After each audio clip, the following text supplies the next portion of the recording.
there, friends. Jim Miller with the Pre-Ride Show, brought to you by Scotia.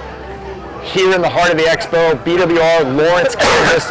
A return guest onto the Pre-Ride Show, my friend Adam Mills. Adam, welcome back.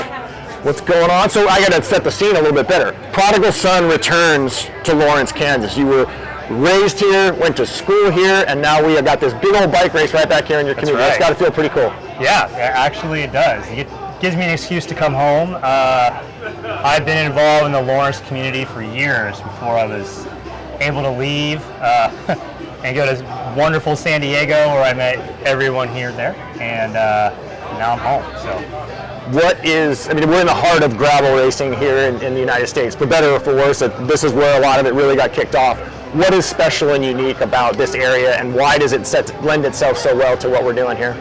A lot of these gravel roads are roads that I rode with Steve for years. Steve Tilford, who has the Tilford Foundation, is involved in this whole event. And some of his favorite roads, and I was lucky enough to ride them with Steve.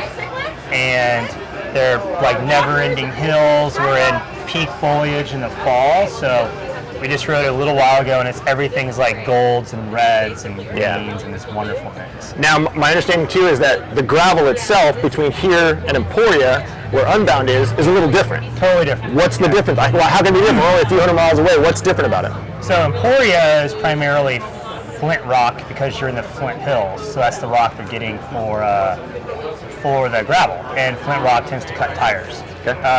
This is a different kind of rock. I've forgotten the name of it, but it is not sharp for the most part, and it's been raining, and a lot of it is been pushed in and smoothed out by traffic, and is really fast right now.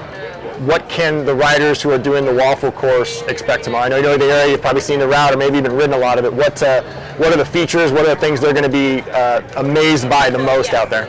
How much climbing there is. You do San Diego, you're like, yes, climbing, obviously. 11,000 plus feet, right? Right. You do Asheville in the mountains, climbing. You do Cedar City, different type of climbing. It's a similar amount, but it's all like in big chunks. There's not like little hills in between. Kansas never has a flat road on this course. And I think the first 38 to 40 miles has something like 16 1-minute or 2-minute power climbs. 16. It's going to be. Is that the type of climbs they can expect out there? These shorter but steeper, more? Yeah, like 1 to 2 minutes, 12%-ish grades on gravel.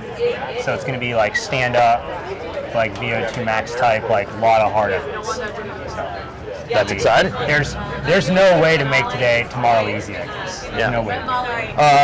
We're starting at 7:30 in the morning. It's still pretty dark at 7:30 in the morning. And cold, by the way, too. Cold. I'm going to dress warm. It's also humid, and a lot of people here don't know. Traveling, like humid and cold, what do? It's like, well, you dress warm, and you make it so. Personally, I don't do a wind layer because the wind will keep all the moisture in, and then you get really cold. So, right. Just warm. And it's not going to be super warm by the end of the day, so. It's gotten really nice today. Today's going to hurt a lot of people because they're not going to really know it. Yeah. Let's go back to your college days. You did a lot of racing there during your college days on the team here. A lot of success in that. Mostly road, or was it even mountain bike and off-road then? Okay. Yeah, there wasn't like this. Road guys didn't do off-road, and off-road guys didn't do road stuff. And so road guys might do cyclocross, and so we did cyclocross too. Two-time national champion Jed Schneider for cyclocross was at KU with me. And so that's how I got into it, and a lot of like road stuff. But, that's exciting. Yeah. Source Endurance got some cool things in the works for next year, tying into BWR. Tell us a little bit about that. We got some camps and some both pre-camps, like way out in front of the event, and also maybe like recon camps. So. Yeah, we're bringing back the San Diego camp in January. I think it's 13th through 16th. It's a traditional camp for what we've done, and then we're also going to bring back some of the week of like pre-ride camps. We go and we ride the course the week of, similar to the way we did it in Cedar City, which the ones we had there this year were very well positioned when it came to like the pointy end of the race. You were just about to be stung by a bee, and we had a problem with that the first time, so I want to make sure that happened again. Something about you, man. It's just my personality. Those camps are fantastic though because it gives the riders a chance to one, experience the environment, Right. and then go and build up the training for it. They get little bites of it, in some cases big bites of it, Right. see it, experience it, and then build in the training and then come back and be able to race it. Right, absolutely. Very cool. It's a good time. Well, man, it's awesome to be here in your hometown, if you will, and checking all the great restaurants and Right. places here and sites here in Well, Lawrence. and if you're down here in Lawrence, like everything that you need is either in Sunflower or it's within 1-2 blocks of Sunflower. So you don't need to be driving everywhere. You can walk anywhere you need to be. There's amazing restaurants. There's a burger joint across the street from Sunflower. It's awesome.